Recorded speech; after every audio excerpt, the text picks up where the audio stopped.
You're aware of your traumas, you intellectualize them, you're familiar with all the things that you need to let go of and all these things, but that is not what actually transforms you. It's action, which seems to be a reoccurring theme here. Next is your mind, body, and spirit are one ecosystem. You cannot heal your spirit while neglecting your body and ignoring your thoughts.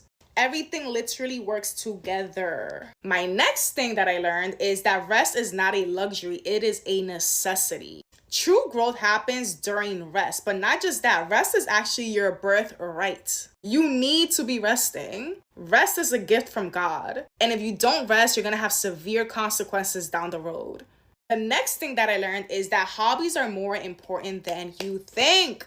Walk with God or your healing journey in general is not just ministry, church, prayer, scrolling, work, like all of these things that we get caught up in. Hobbies connect you to creativity, challenges, curiosity, and joy, which are all part of God's design. Hobbies should serve as a safe space where you can be yourself and actually embrace your passions, your quirks, your skills, your talents, without the pressure to be productive, without the pressure to monetize, without the pressure to be famous, without the pressure to, all those things. A lot of times resting and hobbies and all those things feel even like a sin, but that's actually just the old conditioning, the fear and shame speaking, not God. So please find a way to play. It could be something for free, something that you gravitate towards, something that, you want to try or explore. The next thing that I learned is that you shouldn't make healing your whole identity. Learn to take breaks from healing because life is not just about healing from trauma every single day. Not every day has to be a deep revelation of some kind of self-awareness you have about a trauma that you need to regulate and work through and integrate or whatever. You don't need to constantly be working on yourself. Take breaks, learn to play, go live life.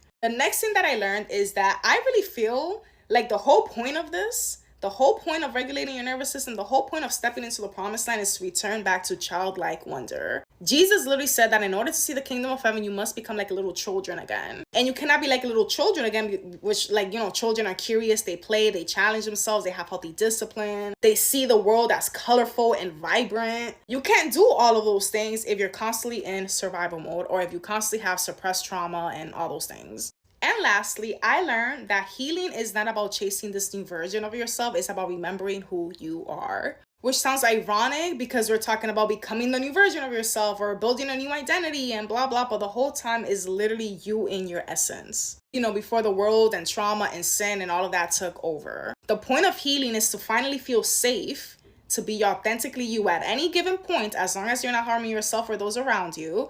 And whatever season you're going through, to be true to who you are. Well, that's it for now.